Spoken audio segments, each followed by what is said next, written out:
to get started, could you tell everybody who'll be listening to this who you are, how we found each other, a little bit about your blog, just so they know you from your perspective? Sure. My name is Will Stroock. I'm 46 years old. For you Californians out there, I am an East Coast native. Raised in New York State, live in New Jersey now after a short stint in Delaware, Virginia. I'll confess up front, I don't know a lot about California. I am an author, write a lot of what's called alternate history, some contemporary stuff, historical stuff, do a lot of magazine articles, and to pass the time I have a blog where I write about whatever, whether it's writing or politics or culture. And that's what I do. Oh, I'm sorry. That's a little background music to make it more dramatic. You had written a, wow, everything's coming. Okay. You had written a blog post recently about the Cal Exit movement. Could you cover that, sir?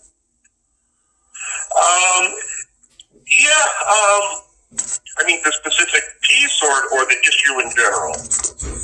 I would say start with the specific piece, and if you want to cover any other articles that you wrote about Cal Exit, you can cover those too, and then come into the feeling in general. Kind of weave people through the story. Sure. A couple days ago, I just wrote a piece titled Venezuela on the Pacific, and it was sort of in response to the lights going out, the wildfires, and the continuing problems the state of California has had with San Francisco and Los Angeles anyway, the homeless encampment. And that was just about those issues, and I just referenced the Cal Exit movement, and some people say California should leave, and I just sort of, fairly snarkily, I should admit, say, fine, go. I love it. How do you feel people in New Jersey generally feel about California leaving? Would they be crying in the streets and weeping, especially those on the right, as we're told out here? Or is the sentiment amongst perhaps conservatives on the East Coast more resemblant and indicative of what you had said? Go ahead and go if you want. Yeah, I should, a declaration of interest. I'm white conservative and a very big fan of President Trump's, just so people know where I'm coming from. Sure. I think New Jersey, it's indicative of the Northeast in general. In Die Hard, when John McClane, the hard-hitting New Yorker, gets off the plane in Los Angeles, and he says, "Frickin' California." Yeah. It's sort of like right. That's right. Sort of like that. The Northeast, it's a climate that spends 6 months out of the year trying to kill you, for starters. Okay. And there's a reason why you see so many Northeasters ending up in places like Florida and California. California has always been considered a little weird, usually in a good way, I should say.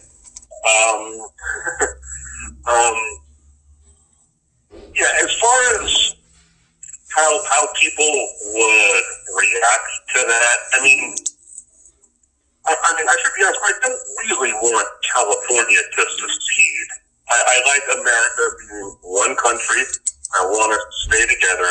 And one of the things I think that is great about America is that if you don't like New Jersey, you can move to Wyoming. If you decide you don't like Texas, you can go to California. And the states will interstate, their region has a different feel. Florida is different than Illinois, of course.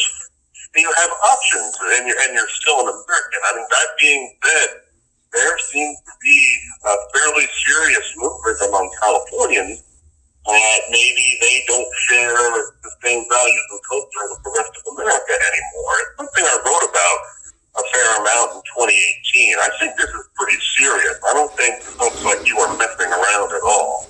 Right. No, we're not. 1/3 of California just February 2017, 2 months after the election, 1/3, according to two different polls by Reuters and Stanford University, which is well respected around the world, said that they want to secede. They didn't say talk about it. They said full on, let's go right now. That's 30%. That's larger than the Republican Party here in California. Yeah. And we were there. Those two polls also showed, and you won't find this in the news, although it's there on the polling sites, the Stanford poll showed that it was actually 46%. 46% of Californians were open to discussing the idea, and 47.5%, according to Reuters Ipsos, were also open to discussing the idea. Now, the news reported about 1/3 were supportive. They never reported that within the margin of error, we were talking about half of California was open to discussing the idea of full-blown secession right away. How does that strike you, sir? I'm sorry, I didn't quite catch that. How do you feel about the idea that out of the blue, almost half of California says, yeah, I'm kind of open to the idea of seceding? Well, I don't think it is out of the blue. I think it's part of the whole culture war that you see in America, and you see really in the entire Western world as well. All of Hillary Clinton's margin of victory comes from California. Yes, sir. I think you've made this point. Without California, Donald Trump wins the popular vote. Yes, sir. And without California, the Democratic Party is dead. It'll have a tough time. So it's not surprising. And this culture war has been brewing probably since the end of the Cold War. We didn't have that issue to unite us anymore, and we see globalization and free trade and things like that. Now, you and I are both on coasts, so we don't necessarily see a lot of the stuff that happens in the rest of the country. But I don't see it out of the blue at all, and I think you've made this point as well. When Scotland had its independence referendum, they said, hey, we're much further to the left than the rest of Great Britain. Yes. And maybe we shouldn't be part of the same country anymore because we just, I don't think they've ever voted, for any of the conservative prime ministers. Their system's different than ours, of course. So it's not surprising. It's interesting that if California seceded, I would suspect there'd be a whole bunch of counties there in the east that would say, we're not leaving, we're staying in the United States, and that'd open up a whole can of worms. And it's not necessarily unprecedented. New England was talking about seceding from the United States in the 1810s and teens. Right. And they, of course, Civil War, and Texas is always sort of thinks of itself as just country within country. So it's not unprecedented. We're definitely fraying at the edges. No one brings up that when they talk about the legality of secession, that I think it was New Hampshire engaged in dialogue with the King of England in 1812 about seceding and rejoining England. And while they were seriously trash talked in the news at the time, no one in the South, no one in the North ever said they didn't have the right to do that. And no one was prosecuted for them holding those meetings. They just kind of dropped it after America won that war in 1812. And yet when we talk about the Civil War, that's almost never brought up. That decades before, people in America didn't say you couldn't secede when one of the states tried to do that. And I find that interesting. That's omitted from history. Yeah, I didn't know that. Exactly. And why not? How come we don't talk about that? Why isn't that mentioned? If we're going to say the Civil War was great, and obviously slavery was wrong, and it needed to be brought down. Yeah. And when we talk about the legality of secession, how come that issue is never brought up? I was unaware of that.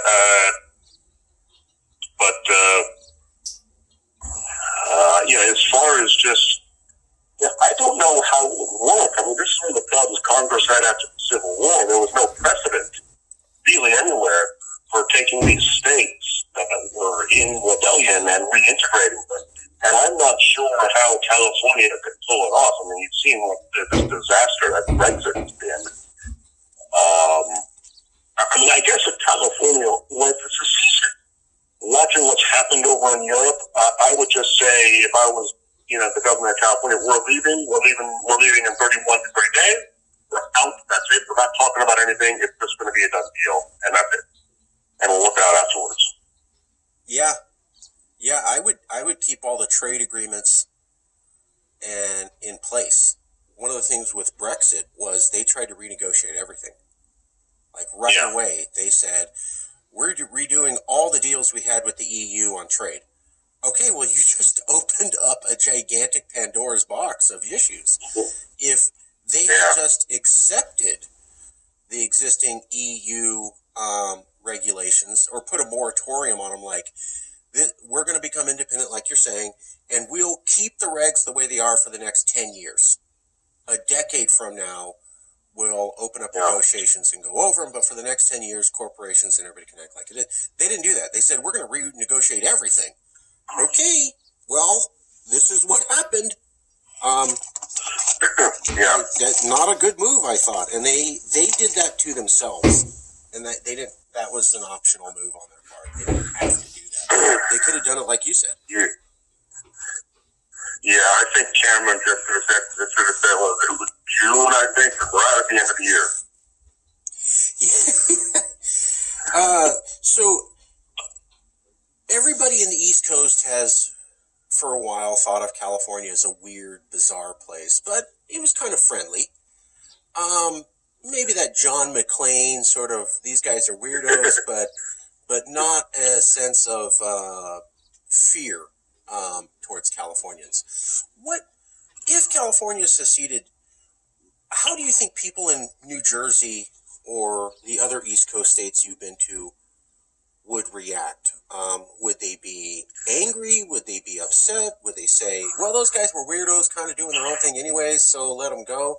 I mean, especially if we're talking about California's not saying, I hate you, America, or I never want to do business with you. They're just saying, look, we're different. We're going to go our own way, but trade stays the same way. Would Americans, as you understand them in the states you've been to, fundamentally reject that?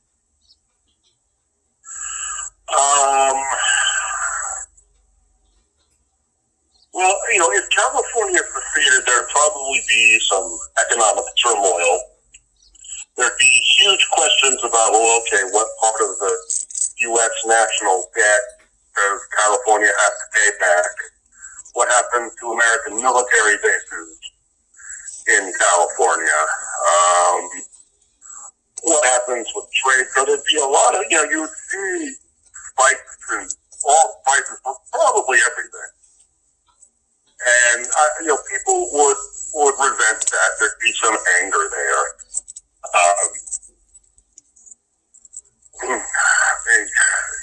Aside from that, I think, and, you get into the politics of it, too. I mean, California is much further left than a lot of the country. Now, I live in New Jersey. This is a pretty blue state. And I see my governor trying to institute wealth taxes and things like that.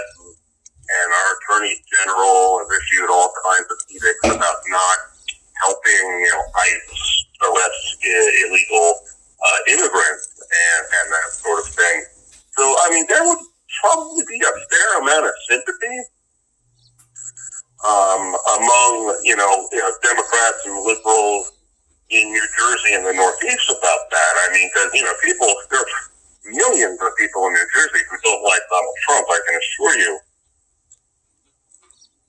But, again, it's sort of like California. You get out of the urban areas and you get out, for us, into the more western part of the state, and it gets pretty conservative, and, people like their NASCAR and things like that. Right. So it would be mixed, but I would say you'd have a lot of resentment at first just with the ensuing economic turmoil. If you're asking, I don't think anyone would want to start a war about it.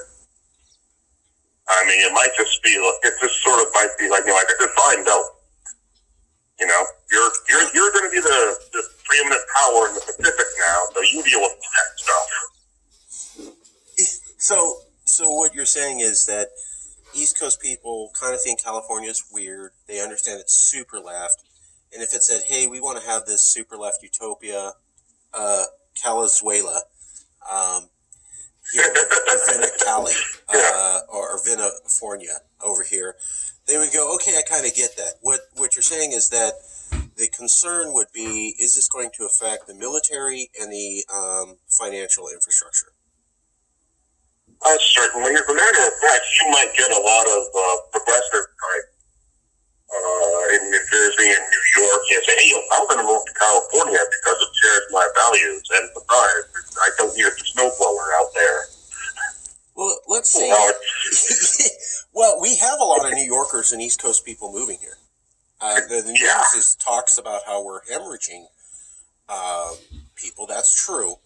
We're losing, we're gaining a lot of well-educated, higher up echelon income people from the East Coast, and we're losing strictly lower middle class people. You know, the guy that runs the Quickie Mart, and that's his top job prospect. The news doesn't exactly point that out. They just go on sheer numbers of human souls moving, and they don't talk about, well, what's the education level? What's the skill set you're losing versus gaining? And frankly, we're gaining highly skilled, motivated, employed, wealthy people who are bringing their wealth to us.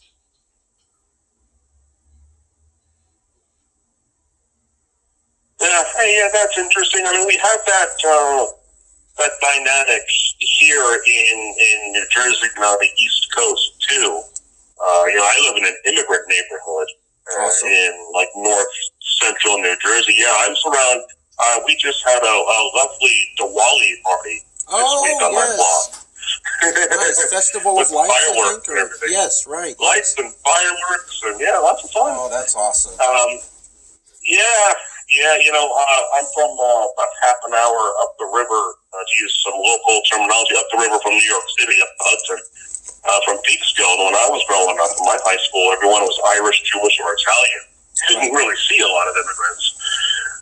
We were all the grandsons and daughters of immigrants. And, everybody knew the difference, I can tell you that. So there's definitely a demographic shift going on. The concern there's a writer, I'm imagining you've heard of him, named Victor Davis Hanson. He's from here in Fresno, where I live.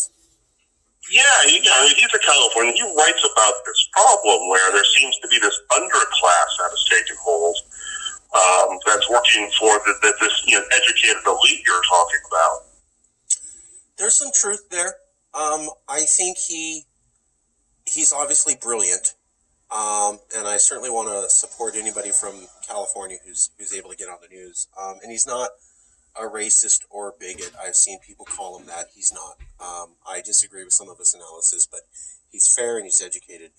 I think, though, that he misses out some things. So he doesn't talk about the gigantic normal middle class that's still here, and the fact that a huge amount of the middle class isn't moving. Yes, it's harder to get by. Nobody out here is going to tell you it's easy and that rent hasn't gone up. No one will say that. But the terror in the streets narrative isn't, I haven't found it with a lot of the middle class.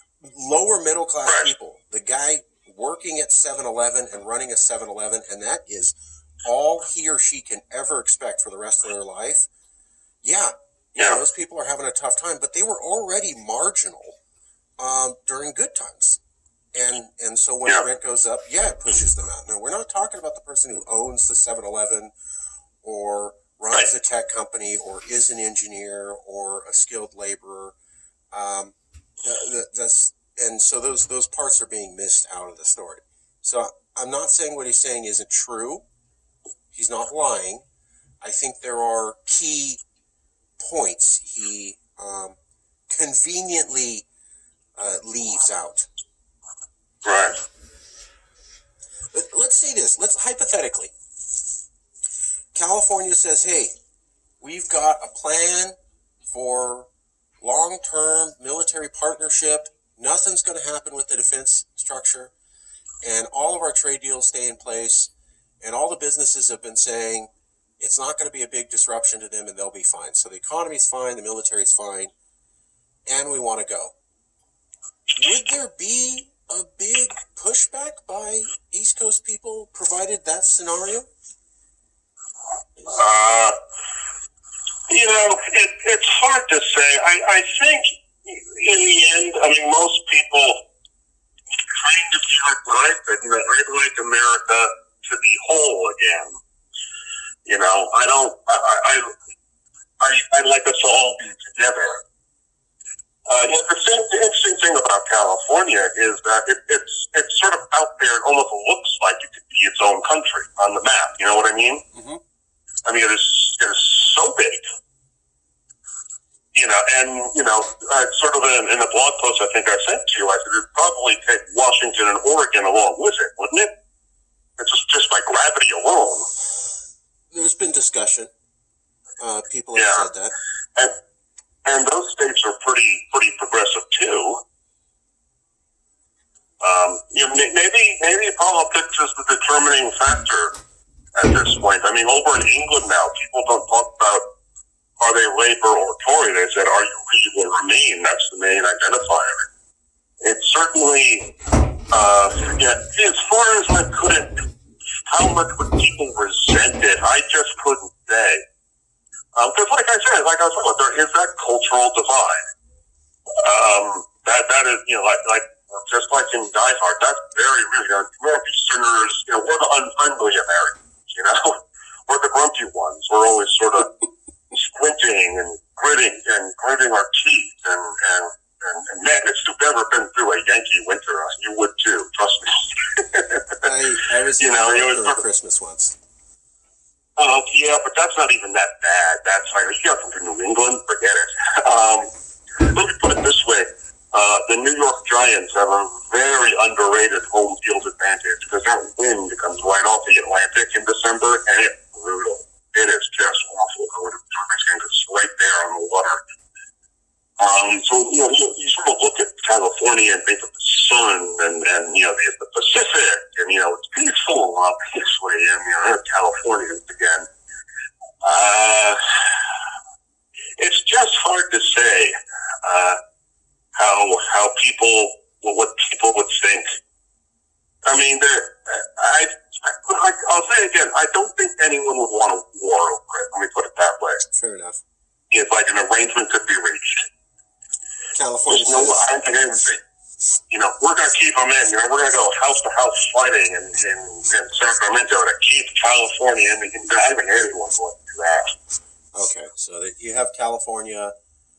We feel we have a different culture. Most people on the East Coast would say, yeah, I kind of got that already for a long time. Hey, we want to go to protect our super lefty vision. People on the left would go, well, I kind of get that too.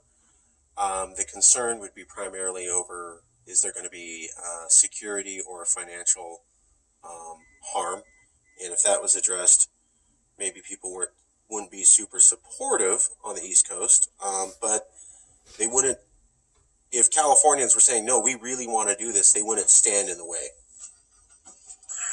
I think that's right. I have 3 kids. I have 3 girls. I don't think I'd send any of them to die. It's just like to keep California in the Union. It's not 1861. That was the existential conflict about who we are. It's not like that.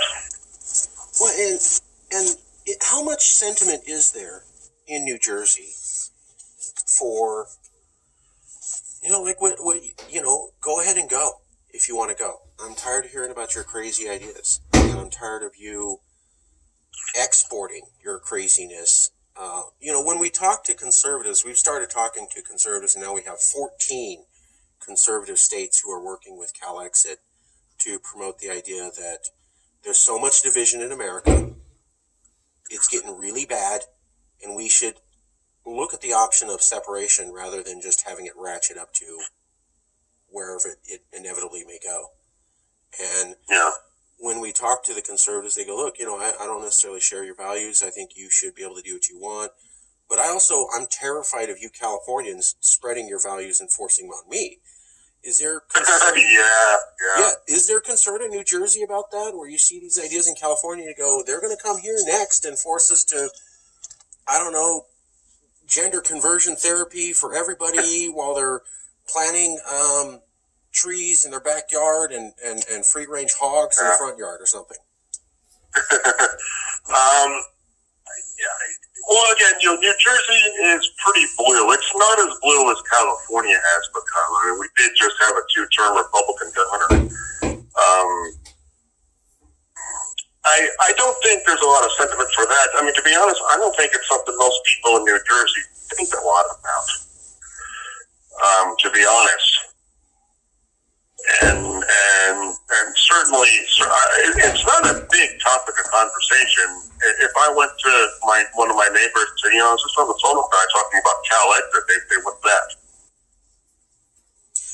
What if you talked to them and said, those Californians, they really feel they got a different culture, and they think they could become a nation? What do you think the average neighbor would respond to? They probably nod their head and say,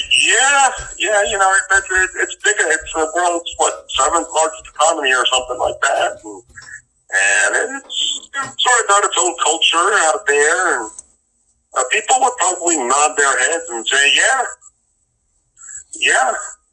So they would. And I don't know how big a difference there would be between, like, say, San Francisco and Los Angeles. I have no idea. But certainly, California being its own separate, entity, people would say, sure. So they would get the concept. Certainly. Their only concern would be making sure that, everything's safe and stable going forward. And, okay. Well, that's really interesting to know.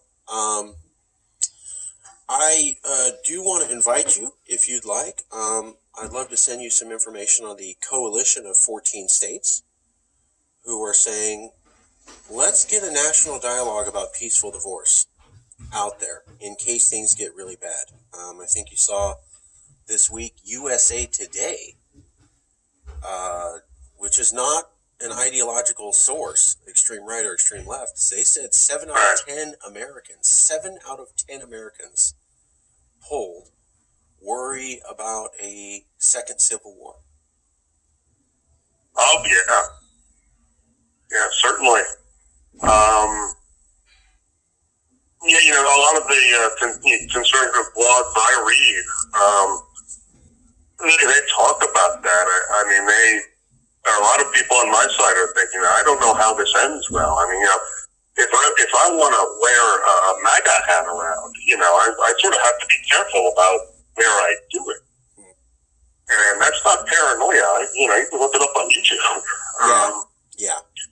But the second Civil War thing is, that's real. Yeah.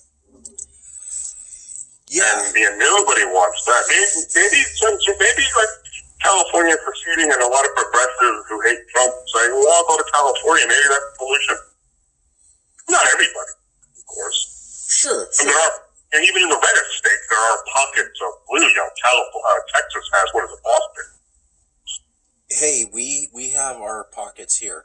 One of them is called Huntington Beach, and it's right on the coast and right in the liberal area, but it's a little pocket neighborhood, and they don't support California values there and have a lot of Trump rallies there. It's a tiny area in the LA area, but it's there. I mean, and you go in there, and it's very clear. They don't think like that, and they don't want to. They're just massively outnumbered. But they are there. So certainly there are pockets. But if you would generally agree that it's a good idea to at least talk about and raise the profile of having a discussion about an option for peaceful divorce rather than let it see where all this divisiveness goes and how it ends. Yeah, well, talking can't hurt, and I don't mean to engage in sedition here. But if folks in California want to talk about it, then all right, let's talk about it. Well, when we got started, I was accused of all sorts of horrible things, and what I had to explain to people was sedition and treason involve guns and working with a declared foreign enemy and talking about using violence. Saying we're going to use the system that's established in America by having votes and going to Congress and asking for permission is neither one of those. That's using the system. And as long as we stay away from talking about violence and we talk about having a vote and going to Congress and having another vote, there's nothing illegal or even suggestively illegal. Right. Well, let's talk. Maybe we can work it out.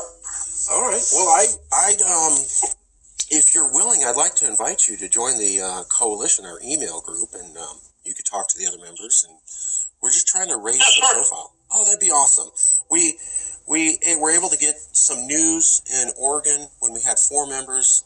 Then we got on TV, and we're hoping to really cause a nationwide discussion when we get 25 people in different states. And we're at now 15, thanks to you. Well, I'm not endorsing anything, but if you want to, shoot me an email, I'm happy to participate. Yeah, just text me this phone number, the email, and I'll loop you in. And I'll send you a copy of this video as soon as we get it up. Okay, great. Thank you. Please tell the people where they can find you, any websites you'd like to say. Oh, sure.